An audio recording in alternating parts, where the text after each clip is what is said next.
The penthouse sat 62 floors above Manhattan, and from up there, Ethan Caldwell could see everything: the silver thread of the Hudson catching the afternoon light, the toy-sized yellow cabs crawling through the arteries of Midtown, the rooftops of buildings he either owned or had once considered buying. At 33, he had more than most men dared to dream about. A net worth that financial magazines liked to print in bold. A name that opened doors before he even raised his hand to knock. A face that photographers chased and socialites memorized. But there was a particular kind of silence that lived inside great wealth, and Ethan had learned to furnish it carefully. His housekeeper, Mrs. Paulson, had retired in March after 14 years of service, and the agency had sent a replacement within the week. He hadn't expected to notice her much. He never did with the staff, not out of cruelty, but out of the practiced distance that came with growing up in a household where the help moved like furniture, present but peripheral. His mother had taught him that. His father had modeled it without ever saying a word. But Elena Vasquez noticed things. That was her nature, and it was the first thing about her that made itself impossible to ignore. She noticed that he took his coffee at precisely 7:14 each morning, not 7:15. She noticed that he always set his reading glasses on the left side of his desk, even though he was right-handed. She noticed that he kept a worn photograph tucked inside the cover of the leather journal on his nightstand. A boy no older than 7, gap-toothed and laughing, standing beside a man who shared Ethan's jaw and his eyes, but none of his stillness. She never asked about it, but she noticed. Elena was 28 years old. With dark hair she kept braided back while she worked, and quiet brown eyes that held a particular kind of exhaustion, not the kind that came from a hard day, but the kind that had settled in from a hard few years and made itself at home. She moved through his penthouse with efficiency and care, wiping down the marble countertops, arranging his dry cleaning, keeping fresh flowers in the entryway the way the household manual requested. She was professional. She was invisible, the way he'd always preferred his staff. Except she brought her daughter on Tuesdays and Thursdays. That had been in the contract, buried in the agency agreement he'd signed without reading fully, a clause that permitted the placement of a single mother to bring a child under 4 years old during shifts when no school or child care alternative was available. His estate manager, Daniel, had flagged it briefly. Ethan had waved it off. Fine. Whatever made the arrangement work. He hadn't imagined the child would be Lily. Lily Vasquez was 3 years old, and she arrived every Tuesday and Thursday morning in tiny sneakers that lit up when she walked, carrying a backpack shaped like a ladybug that was almost as large as she was. She had her mother's dark hair and eyes like polished mahogany and a laugh that seemed architecturally impossible to contain within the walls of a sophisticated penthouse.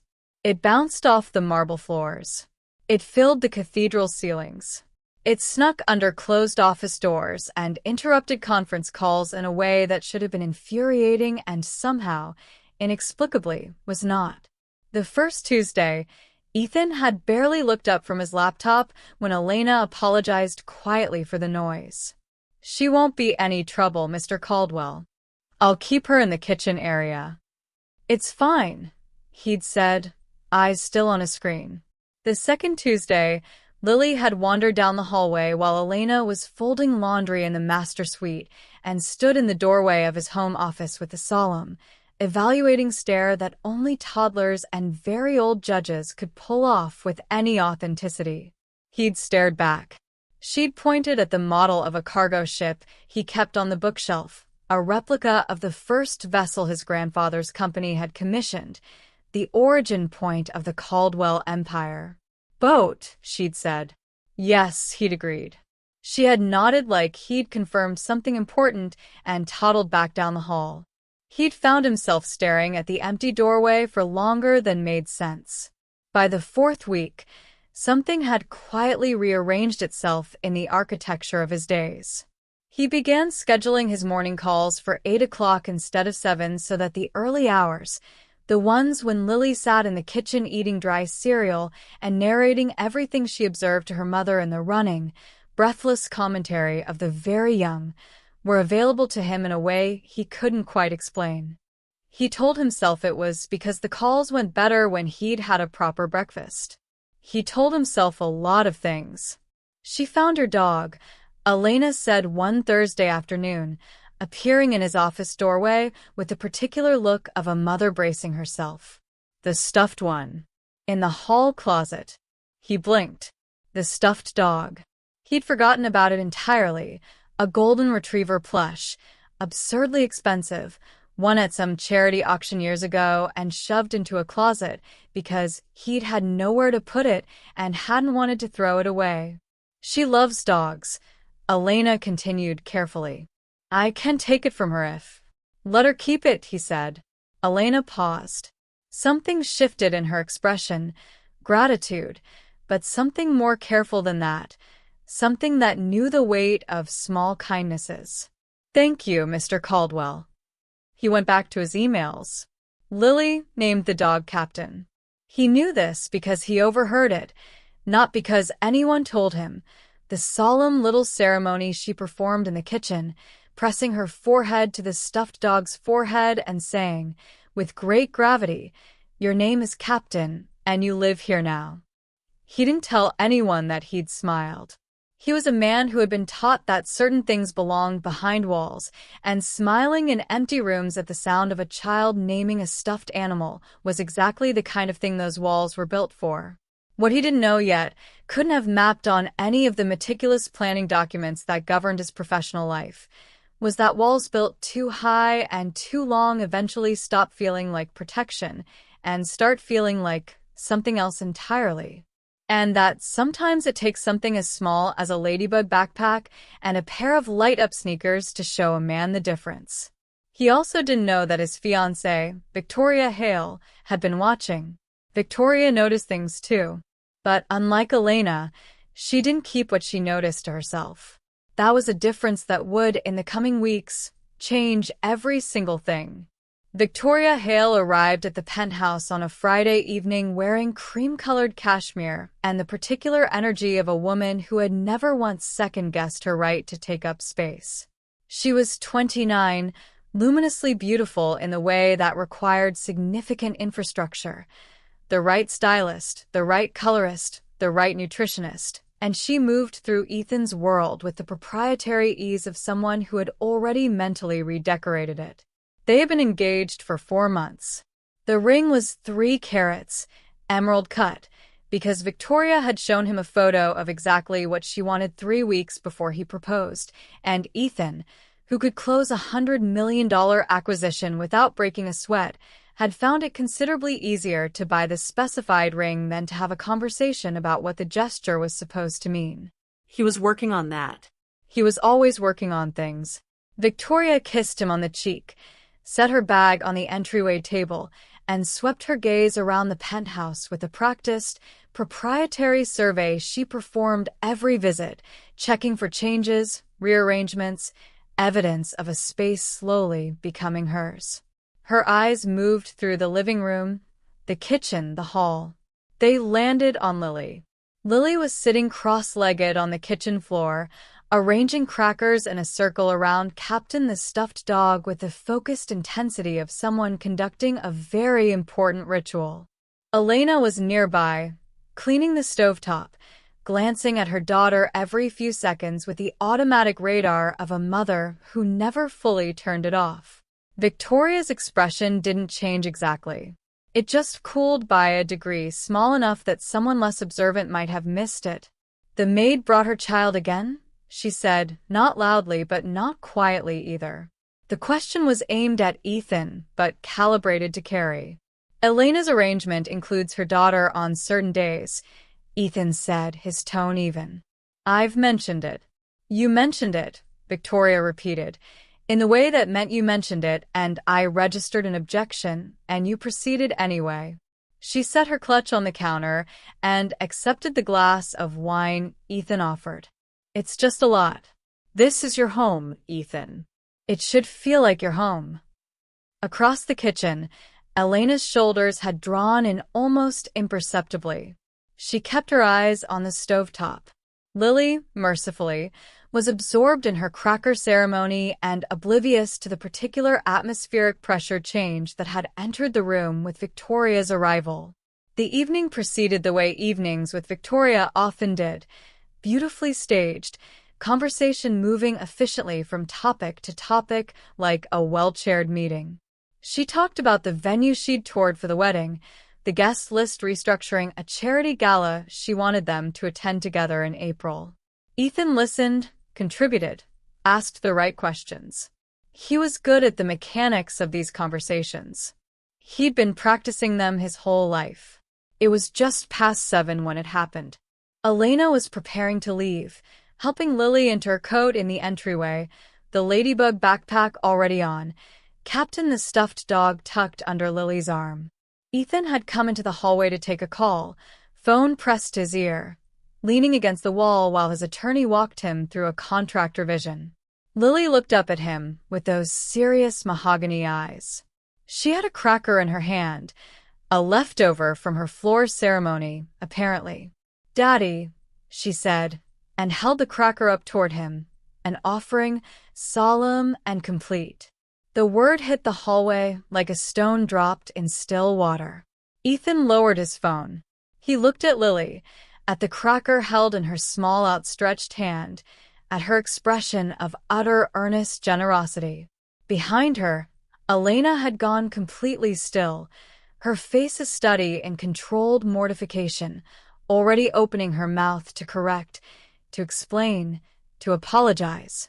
Ethan crouched down to Lily's eye level. He took the cracker. "Thank you," he said quietly, and his voice was different from how it usually sounded, softer, and somehow more like him than most of what he said in the course of a normal day. Lily beamed. It was the particular, whole-face beam of a 3-year-old who has just given a gift and had it received with genuine grace. "Elena," Ethan said, standing. "I'll see you Tuesday." Elena nodded, not quite meeting his eyes, guiding Lily toward the elevator with a soft hand between her daughter's shoulder blades. "Good night, Mr. Caldwell." The elevator doors closed. When Ethan turned back toward the living room, Victoria was standing at the end of the hallway. She had seen all of it. "Why," she said, her voice polished smooth as river stone, "does the maid's toddler call you Daddy?" The question wasn't a question. It was a blade dressed up in punctuation.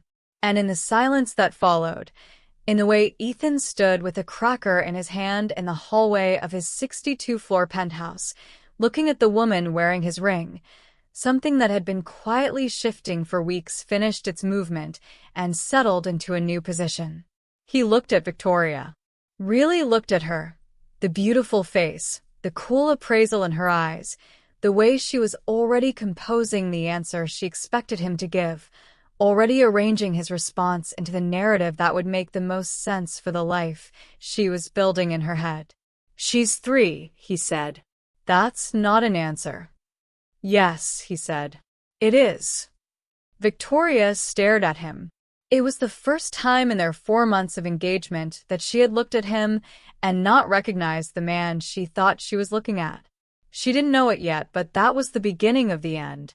And it was also, somewhere in the same breath, the beginning of something else entirely. The weekend after what Ethan had started privately calling the hallway moment was one of the quietest of his adult life. Not because nothing happened. Victoria called twice on Saturday, and both conversations were polished and cordial in the way that meant she had processed the Friday evening through her preferred filter of strategic patience. She did not raise the subject of Lily or Elena. She talked about the florist she'd been recommended, a summer wedding timeline, a color palette she'd been considering. Ethan listened. He responded at the appropriate moments. He was fluent in the language of moving past things by declining to land on them. But Sunday he found himself in his home office not working, which was unusual enough to notice. He was looking at the photograph, the one from inside his journal. The boy in it was 7-year-old Ethan Caldwell, in the backyard of the house in Connecticut where he'd grown up. Not the mansion, but the house before the mansion, the one with the tire swing and the garden his mother had actually tended herself before the money got serious and the staff arrived and she stopped doing things like that. The man beside him was his father, Robert Caldwell, 41 years old in the photograph, laughing at something just outside the frame. Ethan didn't remember what his father had been laughing at.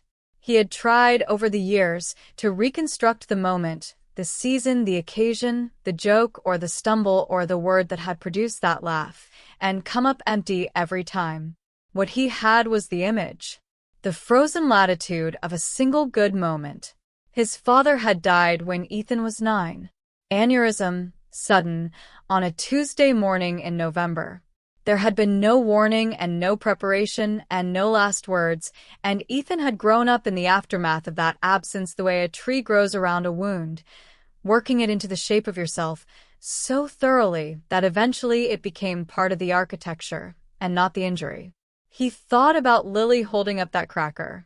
He thought about the trust involved in that gesture, the absolute, uncomplicated trust of a small child who has decided, through whatever calculus operates in the interior life of a 3-year-old, that you are safe, that you are someone who receives, that you are a daddy-shaped person in the landscape of her small world. He didn't know, sitting there, quite what to do with that. What he did know, what he had been slowly knowing for weeks without allowing it to finish arriving, was that Elena Vasquez and her daughter had introduced something into the climate of his life that he didn't have a word for. It wasn't attraction, exactly, though he was not dishonest enough with himself to pretend there was nothing there. It was something that predated attraction, something quieter. It was the feeling of a place that had been empty for a long time, recognizing, cautiously, that it was being filled. He had watched Elena with Lily in hundreds of small moments that he technically hadn't been meant to see, from the hallway while she read to her in the kitchen, from across the room while she helped Lily wash her hands, singing some soft song under her breath that she didn't know he could hear. He had watched a woman with very little making something very large out of it, and it had done something to him that years of acquisition and achievement had not. He thought about what he knew of her story. He knew what the agency file contained, because he'd asked Daniel to pull it 2 weeks ago, and then felt briefly like a man who deserved to be judged for doing so. Elena Vasquez, born in San Antonio, raised partly there and partly in Chicago. 2 years of nursing school before circumstances. The file used the word circumstances where a person would have used catastrophe, had redirected her trajectory. Relocated to New York 18 months ago. Single mother. Father of the child. Not listed. No emergency contact other than a cousin in Queens. He had returned the file to Daniel and said nothing. But he thought about the circumstances. He thought about a 26-year-old woman making a decision, or having a decision made around her, that sent her alone to a new city with a 1-year-old and a skill set she was rebuilding from scratch. He thought about what it cost, not in dollars but in the currency that mattered more, the one made of nights and fear, and showing up anyway. He thought about his mother after his father died. Her version of circumstances. The way she had held everything together with both hands for years before the money stabilized, and then, once it stabilized, the way she had quietly lost herself inside the stability because surviving had consumed the whole of her, and she hadn't left anything over for living. He did not want to be a man who recognized a version of his mother's struggle in someone else and looked away because looking required something of him. He understood, already past the point of looking away. On Monday morning, before Elena arrived, he called Daniel. The agency contract for Elena Vasquez, he said. The clause about her daughter. I want to remove the certain days limitation. She should be able to bring Lily any day she's scheduled. Daniel paused, the pause of a man who is paid to be professionally neutral and was working hard at it. I'll update the contract. And her compensation, Ethan said. It needs to be reviewed. Whatever the market rate is for someone managing a residence of this size and complexity, I want it benchmarked properly, and adjusted. Of course.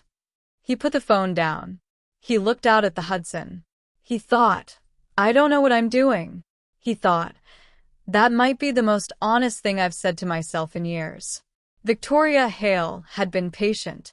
This was a skill she had cultivated deliberately, the way she cultivated most of her better qualities, with effort, with intention, and with a clear sense of what the patience was for. She was not a cruel woman. She wanted to be precise about that, at least in her own internal accounting. She was a woman who had grown up understanding that the world sorted people into categories, people with access and people without, and had worked systematically and intelligently to position herself in the former. There was nothing wrong with that. Everyone did it in their own way. She had simply been more organized about it than most. Ethan Caldwell was the most significant relationship she had pursued with both her heart and her strategy, and she was self-aware enough to know those two things were not always the same. She did love him, in the way that she had learned to love, practically, with clear eyes, factoring in what he was and what life with him would look like and deciding that the factors summed to something real. She was not a romantic. Romanticism was a luxury that tended to cost more than advertised. But the cracker, the way he had crouched down, the way his voice had changed. She came back to it again and again in the days following, and what bothered her was not what she feared it might mean about Ethan's feelings. Not yet, not precisely, but what it revealed about a version of him she had not been shown. A softness, an openness, something unheld. He had never looked at her with his voice like that. She arrived at the penthouse on the following Thursday unannounced. She had a key. They had not discussed this being unusual, and in truth it wasn't unusual, except that she was normally precise about scheduling even the things that were meant to feel spontaneous. She used the key. She came in quietly. Elena was in the kitchen. Lily was on the living room floor, Captain the dog beside her, both of them in the full solemnity of some imaginative undertaking that involved several couch cushions arranged in a configuration that suggested either a fort or a courtroom. Ethan was on the couch, on the floor, actually beside the couch, cross-legged, holding what appeared to be a trial for Captain the dog. He was doing the voice.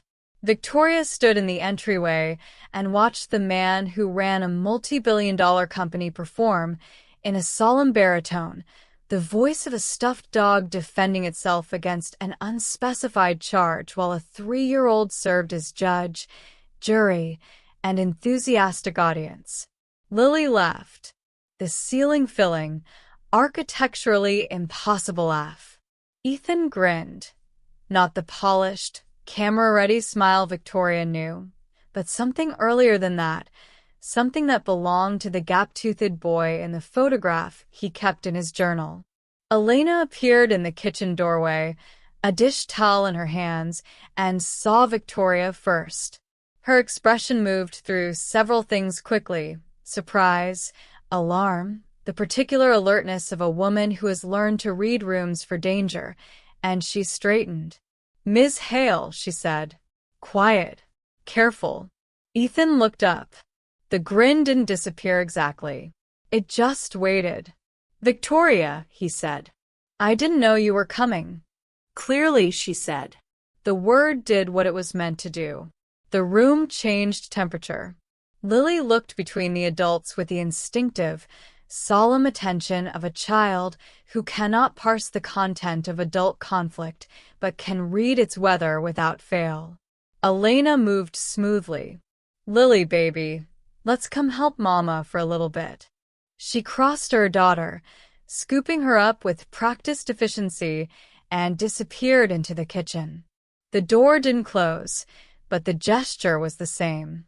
"I'll ask you again," Victoria said, and her voice was still controlled, still polished, but something underneath it had shifted, something that was less strategy and more genuine hurt, and it was that genuine hurt that made the word sharper than she might have intended. "Why does that child call you Daddy? And I don't want she's 3. I want the real answer." Ethan stood. He was quiet for a moment in the way that meant he was choosing something rather than stalling. Because I'm the only man who's consistently present in her life right now, he said. Because her mother is doing everything alone and doing it extraordinarily well. And because Lily is 3 and she maps the world in the categories available to her, and I apparently fit one of them. Victoria stared at him. And that doesn't concern you? She said. The boundary question? The professional. Of course it concerns me, he said. A lot of things concern me right now. The implication landed between them. Victoria set her bag down on the entryway table, the same table she set it on every time she came, in the spot she'd claimed as hers. She looked at the couch cushions still arranged in their courtroom fort configuration. She looked at Captain the stuffed dog, sitting abandoned in the middle of the cushioned parliament. Are you in love with her? She asked. The question surprised her when it came out. She hadn't planned it. It arrived fully formed from somewhere below strategy. Ethan did not answer quickly. He did not give her the reflexive no that would have been easy, and that she would have partially believed and partially not believed, and that they both could have agreed to move past. He said, I think I've been lonelier than I let myself know. I think this apartment has been empty in a way I got used to calling something else. And I think when you watch someone be genuinely, wholly, unconditionally loving, as a mother, as a person, it does something to you. Makes you want to know if you're capable of it. Victoria was quiet for a long moment. That's not a no, she said. No, he agreed gently. It's not. It was not an ending that happened in one conversation. Real endings rarely do. But the conversation with Victoria on Thursday afternoon was the end of the pretending, and in its own way, that was the mercy in it. Victoria left. She did not slam the door. She was not that woman, or she worked not to be. She took her bag from the entryway table and she walked to the elevator, and the last thing she said, standing in the open elevator doors, was, I hope you know what you're actually reaching for, Ethan. Because wanting warmth and deserving it aren't always the same thing. The doors closed. He stood in the entryway for a while. From the kitchen came the sound of Lily asking her mother if Captain could have a cracker, and Elena saying crackers were for people, baby, and Lily making a case, passionate, detailed, structurally coherent for a 3-year-old, for why Captain was people enough. He walked to the kitchen doorway. Elena was at the counter, back to him. She had heard everything, or enough of it. The penthouse did not have a layout that allowed for real privacy, and she was not a woman who deceived herself. Her shoulders held the careful tension of someone waiting for a shoe to drop. Elena, he said. She turned. Her face was composed, but her eyes were doing something more complicated. I owe you an apology, he said. I've allowed a situation to develop in your professional life that I didn't properly account for, and I want you to know that nothing that just happened is your fault or your responsibility. She nodded. Tight. Thank you, Mr. Caldwell. Ethan, he said. She looked at him. My name is Ethan, he said. I've been meaning to say that for a while. Lily, unaware of the seismic activity in the adult atmosphere, appeared at her mother's knee. She looked up at Ethan with her mahogany eyes and her crackerless hands. Captain is people, she informed him gravely. I believe you, he said. She nodded, satisfied, and returned to her trial preparations. He looked at Elena. She was looking at him with an expression he hadn't seen on her before. Not the careful professional neutrality, not the warm but boundaried openness she wore with Lily. Something more unguarded than either. Can I ask you something? He said. And you can tell me it's not appropriate, and I'll understand. She waited. How did you do it? He asked. Come here alone. Start over. All of it. How did you do it without? He paused. The word he was looking for was, without anyone. How did you keep choosing it every day? Elena was quiet for a moment, long enough that he thought she might not answer. I looked at her, she said finally, a gesture toward Lily, a softness in her voice like a light source. Every morning, even the worst ones. I just looked at her, and the next step showed up. She paused. That's not a plan. I know it's not a plan, but it was what I had. He nodded. It's more than a plan, he said. The next weeks were not a fairy tale progression. Ethan did not sweep in with declarations and roses. He was not built for that, and Elena was not built to trust it if he had been. What happened instead was smaller and more durable. He began eating breakfast in the kitchen on Tuesday and Thursday mornings instead of his office. Not every time, not performing togetherness, but enough that it stopped being unusual. He and Elena talked while Lily presided over Captain's ongoing legal situation. They talked about things that mattered and things that didn't, and he learned that she had wanted to be a nurse and still took the occasional online course when Lily was asleep. She learned that he had 300 books he'd meant to read and had read approximately 40 of them.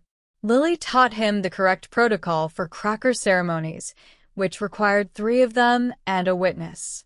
A month after Victoria left, on a Tuesday morning with November rain against the floor-to-ceiling windows, Lily climbed onto the chair beside him at the breakfast table, arranged Captain carefully in the remaining chair space, and fell asleep against his arm between 1 minute and the next. He did not move. He sat with a cooling cup of coffee and a 3-year-old asleep against his arm and looked at Elena across the table.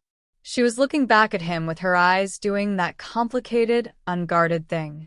She trusts you, Elena said. Quiet. A note of wonder in it that she hadn't quite controlled. I know, he said. I'm trying to deserve it. Elena looked at her daughter, at the small face completely peaceful in its trust. She looked back at him. You already do, she said. And it cost her something to say it. He could see the cost, the lowered guard, the calculated risk of a woman who had been doing everything alone for long enough that the offer of help had begun to feel like a trap. I know that probably sounds, I'm not trying to. Elena, he said. She stopped. I know, he said. I know what you're not trying to do. I know what it costs to say that. He paused. Outside, the rain ran down 62 floors of glass. I'm not asking for anything. I just want you to know that I'm here. As whatever this is. I'm here. She nodded. One small nod that held multitudes. Lily slept between them. The rain kept on. 2 months later, there was a party. It was the kind of party Ethan's world required periodically, a gala benefit for a children's hospital foundation he chaired, held in a ballroom in Midtown, attended by 400 people who represented the highest concentration of money and visibility that New York could produce on a Wednesday evening. Photographers in the lobby. A string quartet. Tables set with more silverware than most people kept in their kitchens. He had not planned to bring Elena. That would have been too fast, too public, a statement before either of them was ready to make it. She had not asked. She was, as she had always been, careful with her own wanting. But 2 days before the event, his assistant had told him that the Children's Hospital's new developmental play therapy wing was being dedicated that evening, and that the wing had a namesake donor, a small, specific bequest from a Texas family fund he'd set up years ago in his father's name, and that the dedication remarks asked family to be present. He had looked at that line in the briefing document for a long time. Family to be present. He called Elena. I know this is a significant ask, he said. And I know it's fast, and you can absolutely say no. But I'd like you and Lily to come. Not as my housekeeper. As he paused. Some sentences needed their moment. As people I want beside me. There had been a silence. Then, Lily will need new shoes. Her good ones have been demoted to garden shoes. He had laughed. The Real laugh, the one he'd stopped accounting for. We'll handle the shoes, he said. She came. They arrived together.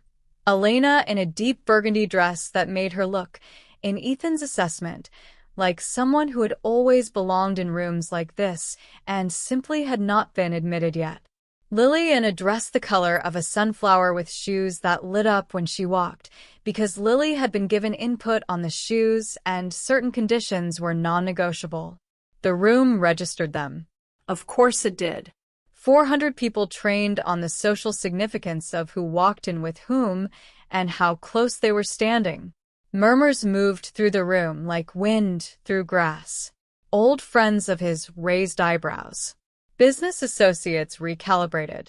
Among those watching was Margaret Caldwell Forsyth, his mother's closest friend, 81 years old and completely without the ability or inclination to be quiet about her opinions. She appeared at his elbow 20 minutes into the evening like a very elegant force of nature. "Who is she?" Margaret asked. "Her name is Elena Vasquez," Ethan said. "She's..." "Don't you dare say housekeeper to me, Ethan Robert Caldwell. I'm too old and too right to be managed." He looked at Margaret. He looked at Elena across the room, crouched beside Lily, pointing out the string quartet and describing the instruments in terms a 3-year-old could follow. "She's the most genuine person I've met in longer than I can remember," he said. "And her daughter," he stopped. Margaret waited. "Her daughter calls me Daddy," he said. "She's 3. She doesn't know what it means in the way adults mean it. But I've thought about it every day since the first time, and I think I want to mean it. I think I want to be someone who has earned that word." Margaret looked at him for a long moment. "Your father," she said finally, her voice doing something that age does to voices when they carry real weight, "would have thought that was the finest thing you've ever said." He didn't speak for a moment. "I should tell her that," he said. "Yes," Margaret said. "You should." He found Elena near the edge of the room during a pause in the program, Lily asleep against her shoulder. The 3rd time in his life he'd witnessed the instantaneous toddler sleep, and it still seemed like a magic trick. He stood beside her. They looked out at the room together. "There's something I want to tell you," he said. She turned to look at him, Lily warm and sleeping on her shoulder. "A while ago," he said, "Victoria asked me why Lily calls me Daddy. In front of you. She meant it as a weapon. Something to embarrass you, to make you small." He paused. "I didn't answer the way I should have.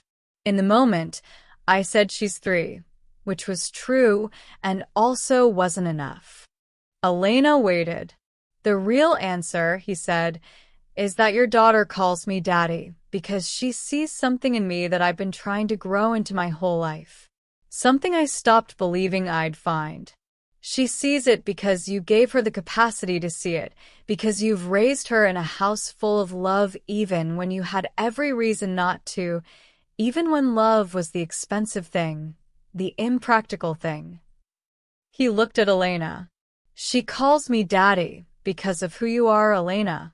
And the answer that should have left Victoria speechless, the one I should have said, is that I'm grateful.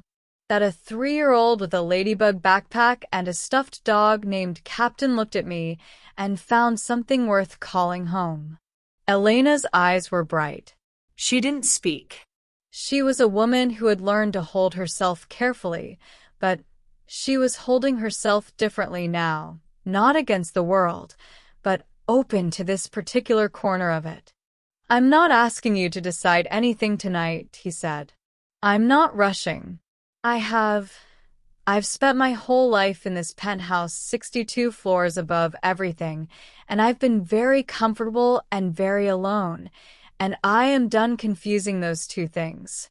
He looked at Lily sleeping. "I want to be worth the word she gave me. That's all I know. And I wanted you to know that I know it."